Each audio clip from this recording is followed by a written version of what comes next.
insizwa ngahubhana namantombazane futhi nama-standard sibizwa kuthiwa yibhedi. Shoot nami ngiyibhedi best. I'm on bird, child.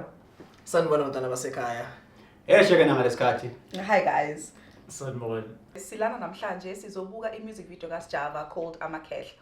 Nalapho kahambisana khona noAnzo usithandwa somhlola kanye noduma kahle uJoqu usibindise ngone esigwinya mkhonto. Uvideo ke lona kushuthwe nangu Sigubudu lapha esinaye la. Konzi yombheka. Bathini ngesilungu Dynamite kunjani basho bacembu. Dynamite dudes ngiyadlala. Bafowethu ngaphandle ukupholisa amaseko asingenene kule music video lena ke siyibuke siyihlaziya. Let's do it. Let's get it. Sandla sikaziwe. Fine. Sandla sephela. Sandla sesithathu. Okay, I have a comment. Nice and early. Very much. Very much. I have a comment. Sure. I think before you even get to the music video, what I would like to say is that I really appreciate the artists coming together because I've listened to the song a couple of times and I cannot say Sjava nobani. Sure. I think all of them balance each other. And that was my comment. And that first shot of the hand, I think Represents everything. right? basically, Someone is yeah. actually drowning. Now the Kehla finger is pulling them out. Yeah. That's the comment that I had. Are we begging us Zulu? Yes, Yeah, dad. Fadam. Ngicabanga ukuthi lokho kushoyo for me okugqama kakhulu ukuthi uJama lengoma wayerekhoda noma ngithi iverse i-chorus rather wayerekhoda for 3 years ago Yo. lahlala ngoba indlela enza ngayo umculo lo wamuntu loyana ngathi ulinda umoya ufike kuyikhulume umholele endaweni ethile so le chorus mal record obelinde ukuthi kufike lo moya umtshele ukuthi ubani ongangena khakha kule lokuzayo kuleli chorus le and then wasecabanga ukuthi anze ngathi ungena kancane noduma kahle kunjalo engicabanga ukuthi kungena kahle leli phuzo bolusho ukuthi you think they blended in so well it resonates well with me ngoba it's a project that took time wayicabanga ukuthi okay ubani ongangena kahle kule message ngifuna ukudlulisa kubantu wawulinda lo moya wafika wakhuluma naye wathi ayinanga umuntu nangumuntu Impela laba asebephawulile bakhuluma ngento ejulile mina nje ngifuna ukukhuluma ngento esimple straight to the point. Umuthi nje uyivula ivideo lena ubona iquality ehamba phambili kanti futhi ezomhlanganiso ishuthwe nge4K uyabona ukuthi ngazuthi generate ngeAI indlela ephambili ngayo ihamba phambili embambambela.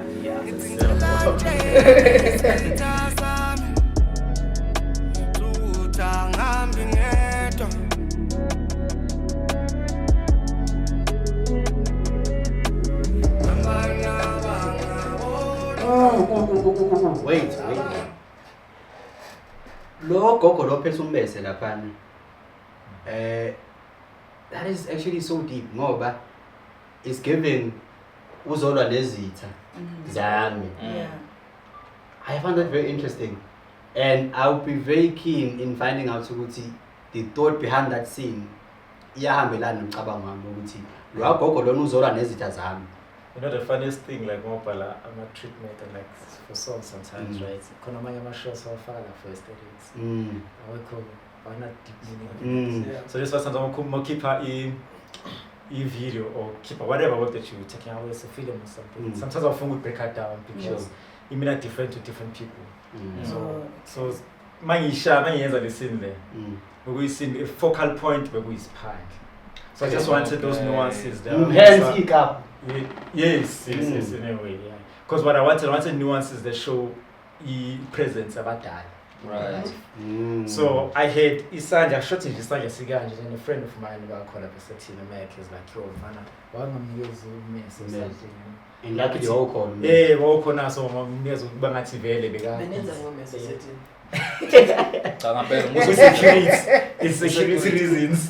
But what honestly speaking before nize nifike lapho kuyiphandla no messe lo mjida lona obevela ngesandla emanzini ngibonile lapha ni shot esehamba ke emanzini ngiassume ukuthi so sebemkhiphile emanzini so sebemlekile bamkhipha kulolu bishi lo lasuke kulo so yilokho mina ngipick up ile for what you guys are like. Exactly that because if no ngibona mayiphuma lapha phuma ngathi uthola amandla amasha.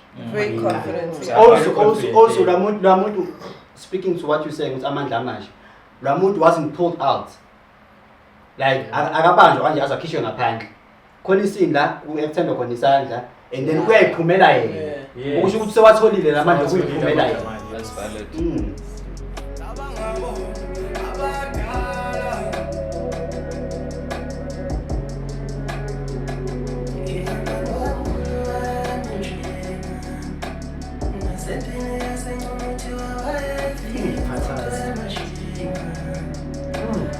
Please, Amakhehla. Like I feel like how is a symbol of uvigelega of some sort, Sure. like protection in terms of whatever. You got So it. abadala, they're always protecting you. They're always watching over you. Basically. Okubonana ungakuboni. Yes. Yeah. Mina, what stands out for me is that as uduma kahle evela kwi-shot, i-shot khona pha vela khona ehleli partner endawo and then ungongwe ogogo nomkhulu. For me that symbolizes ukuthi ungiko uvikelekile into kanjalo.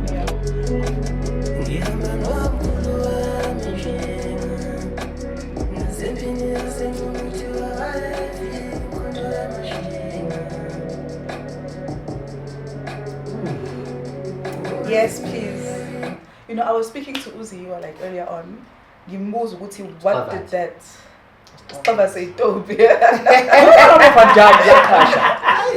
Well, I was speaking to him. Ngimbuza ukuthi lo geleza kwegazi, what did it actually mean to him? And I told him ukuthi mina kuvele kwavela impi yaseSandra.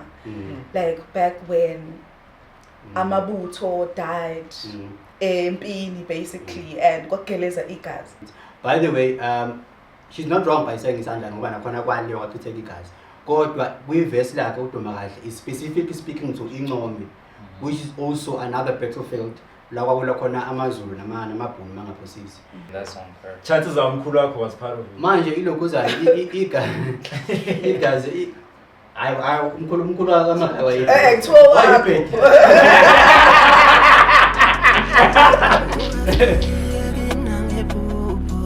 Athi mzulu wasibheka isandla somuntu nami ngilelela bengilele khona ethuneni ngenxa yaso isandla somuntu banomona abantu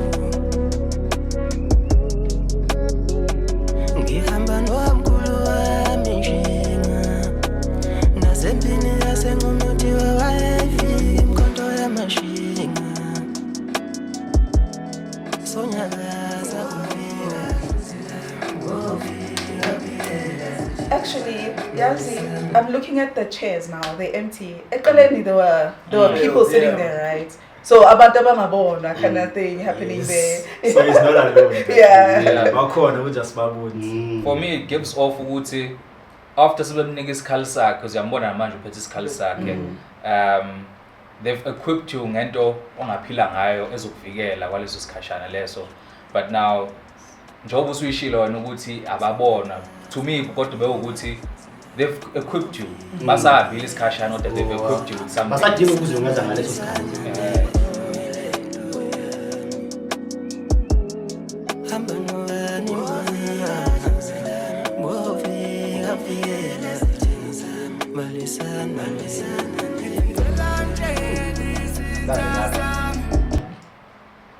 Khona umcabango ongifikelayo. So ngiyazi ukuthi umlandeli amaskandi omkhulu. Nabanye abaculi ngisondelene kakhulu nabo. Unomlando wonke umuntu olandela amaskandi angawufakazela ukuthi uduma kahle. Ubekade ngasiphatha lesagila lesi. Qala ukusiphasa nje recently. And umlando walesagila samkhulwazi. Ngoba ethi nje ngihamba nomkhulu wami njinga. like in real life. Lesagila lesagila somkhulwazi. Oh, okay. So umkhulu wakhe wayenyanga yaziwayo endaweni nje. So ubethi mayomba umuthi ahambe nayo uduma kahle. Uduma kahle seyingane. Uyacabanga nawe wena udlalela ibhola engabe noshaya inyoni emakhaya nabafana abangangawo. Umkhulu wakhe uyakubiza usahamba nomba umuthi. Wena lokho kubhoreka kancane. Kodwa lokho kwakufakazela ukuthi umkhonzile futhi khona lo line afuna ukumfaka kwempilweni. Engathi ke umkhulu ube umuntu onezakhe leziningi. Kodwa khona lesi soduma kahle besikhonze kakhulu. Engathi ke bebe mase bebuye kumbeni umuthi bese besale sebenyuka nenkomo sebuye ekhaya. Bese ethi umkhulu akajikjela inkomo ngathi majikjela ivele siwe lapha lusengane asikwazi ukuthi sigijime kakhulu. So ngizona besikhonzile kahle kahle. nathi umkhulu wagcina semupha sona sekungesakhe umkhulu before ahambe. Umkhulu usema sehambile mina into interesting mina ngifisa ukuthola kuye specifically ukuthi ngoba umkhulu anga 2015 but from 2015 up until a certain period ubengasiphathi lesagila khona la khona osehambile umkhulu futhi sikhona isagila usibekile somewhere. Then there's a period la bengasiphathi khona then waqala wasiphatha. I'm very interested ukuthi yini lethe hamba nsakela senjina usiphathe la uhamba. So for me that's very interesting. So ngoba ethi nje ngihamba nomkhulu wami nje kumina it gives off ukuthi ukuphatha kwakhe lesagila uyibona ufila i-presence kamkhulu nje la hamba khona. Also lesagila ungasibuka ngendlela ehlukene ngoba uma ngibuka la ku video umfana omncane unikezwa umkhondo right kodwa uduma kahle nawanikezwa isagila right but also isagila lesi ungasho ukuthi naye siwumkhonto kuye yize engalo nezitha like literally but ukuphatha kwakhe lesagila kumnikeza amandla ukuthi ufile sengathi uhamba nonjina uqobolwane. So as much as enikeza umkhonto lapha la wanikeza isagila it speaks to ukuthi wa weaponize wathi no weaponize he was armed. He was armed. He was armed, right? He was armed. So regardless ukuthi wa armed ngani like in real life lapha isikhali symbolize ngani but it speaks to how umkhulu wakhe was like mzukulu nasi isikhali sakho abantu banomoya ungabomthemba umuntu wena nasikhali sakho esiyokumela nje ungasekho. And for me it's exactly actually but that's exactly how I wrote it really.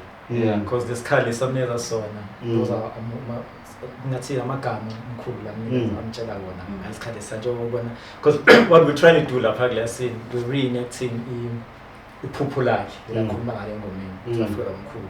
So siyambona young Duma kahle emile laphana ready to receive in his purity this one ngiyile ngaphezulu nani and then umkhulu emnikeza kodwa mobheka yonke into lapha it looks like a battle scene this one how phansi which anything which alludes to the fact ebengithi mina ezinto sizenza for aesthetics akuzikho deep so thama uthi wena mabona how ubona into evikelayo that also ngicela ungena lapha ngiyayithanda leyo ukuthi athi amazing guys ubuciko so amazing ngoba usho ukuthi ezizwe niyazenza for aesthetics kodwa thina masibuka sithola i-meaning e-aligner ne-messaging yengoma ngoba le amahawu ibuke kanje amabutho alwa ngamahawu amahawu ayivikela ngawo ukuba phansi kwamahawu kusho ukuthi kunamabutho aselele ngathini a warrior ayihlukani nesikhanene nehawulayo nomkhonto wakhe. So for the first ukuthi house eliphansi shuthi alela amaqhawe lapho yayibona yonke alela amaqhawe lapho lawo mahawu lawo anabantu bawo asebedliwe ngejuice asebelele phansi. Masikufika le part lena ukuthi banomona abantu it's not like we find inverted commas ku music video ube umkhulu oyishoyo leyo nkulumo leyo. I really like that a lot.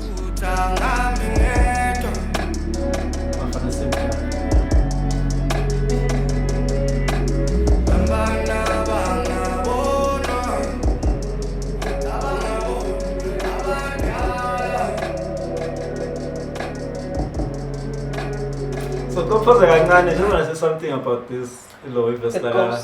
Yeah. Just pause ngithi Ama ghost lawa. I don't even know how to describe them this thing. It's like a hallucination. Yeah, like this is around this Sjava so kuzidlula nani. There's I think it's pretty obvious because you can see ukuthi yabangabona. It's pretty obvious. So what I want to talk about this scene le ama close up le umbona ngathi uyobhisa kakhazela akabonakala kahle ublurry. So what I wanted is isinga Sjava kahle bemube yile phe. Beyingekho le yayelo. Ibe khona only ngathi Sjava's manager Nivo called me like yo mfana le video lena so dope. And then I was panicking, I was like, hey, pressure, then it more scenes, so my head kanjalo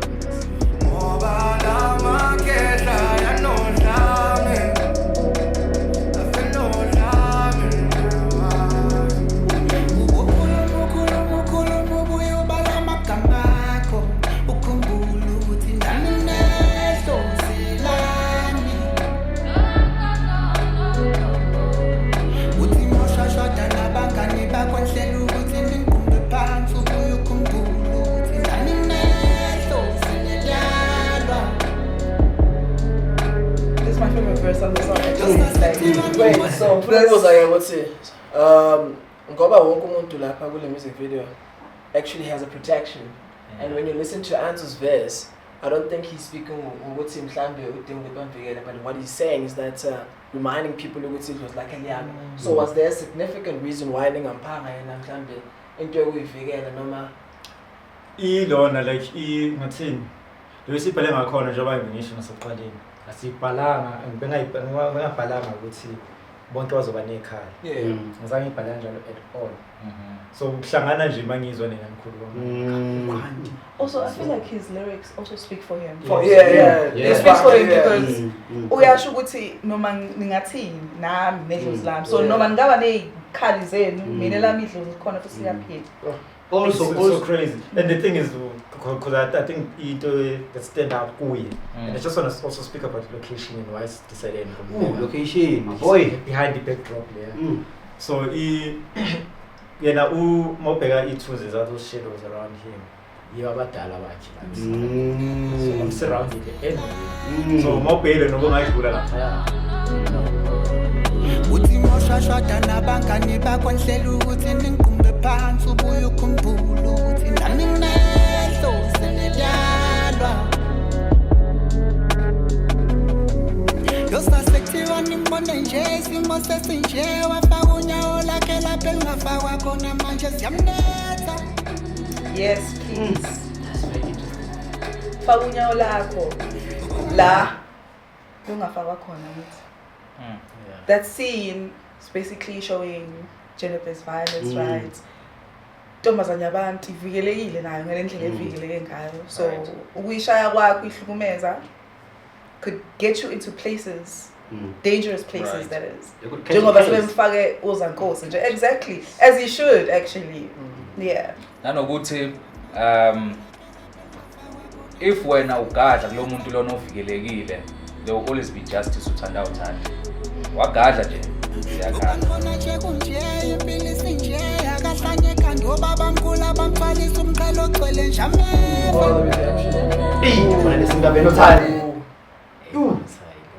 when it's was too much of the shoot. It's too much. We had so much fun shooting Venus High.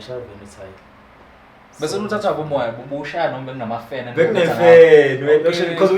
everything was pre-planned. So yonke into sifaka lokho very detailed. Everything that's why even noma so we to take days to get it perfect the way iphuma khona. So manje misanja because she's on top of a mountain. If yanjani manga. So if ihlulekile nje ukuphephetha umoya kade azofika Amakhehla uphephetha. Yeah.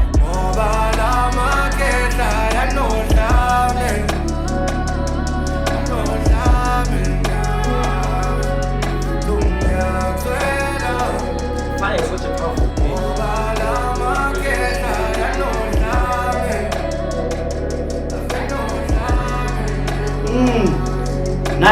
Nile opening scene. Yakhumbula ngisho ukuthi siyambona lo mfolo ukuthi ngathi besegwilize emanzini. Siyasibona isandla sisondela kuye sifuna umkhiphe emanzini kodwa yena akakhishwa akathathulisa ngakhishwa emanzini. Okusho ukuthi ubenikezwe amandla. Wayiphumela yena. Lapho egcineni usuyabona ilambu lo. So ibambile. Ufuna ngoba usethola ukukhala. Bamnika amandla base bemkhanyisela ukukhala. Uzukulu uphuma ngapha.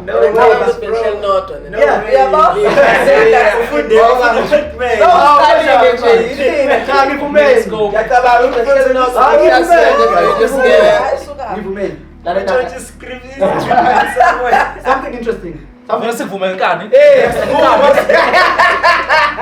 Something interesting ne. Yabona umukhulele emakhaya. Uyazi imfula uzazi futhi ukwazi ukuwela emazibukweni amazibuko kuba indawo la khona uthola ukuthi amanzi awagelezi khona kakhulu kuba khona amanke la kwazi khona ukuthi uqhobela lapha gcinwela ngaphandle bisa ngamazibuko lokho ngicela isikoleni ke manje so it gives ukuthi lo muntu ngobe begweliza nje ube ngasana amandla ukukhipha amanzi ukuthi asuke ngaphansi kwamanzi avuza ikhazi akwazi ukuphefumula safika isandla sambone ekhuphuka ngaphezulu kwamanzi usekhuphule ngaphezu kwamanzi manje usedinga amandla aphumeke manje ukusho ukuthi mhlawumbe useyakwazi ukuphefumula kodwa usedinga ukubona amazibuko ukuthi angaphi. Usemfuna njengamuntu ukuphuma kodwa manje ngingaba ngaphi izibuko, ngingaba kumnyama phela. Stepping stones. Qhamuka le light athi okay wena woza ngaphi nalizibuko la ngakhona. Sambona ke seyiwokhela yena towards the light. Which I would assume in the context of Amazibuko, that is where Amazibuko is. But thank for no worship for to that. Yeah. That's a beautiful video. Yeah. There were quite some beautiful shots in what time they like to Mangibuga. And then Gabanga Kulu you were able to also relate like history behind. I mean, I like the fact that if video started a certain way, yaqhubeka nezinye izinto ama-scene ama-short ama-symbol kodwa ekugcineni you went back to where you started. You didn't leave us hanging. Yabo eqhamukeni kwesandla samkhulu emntaku That's why I really like call it setup now payoffs or by these are kind of foreshadowing like into is when like a manje but the later of significance. Yeah.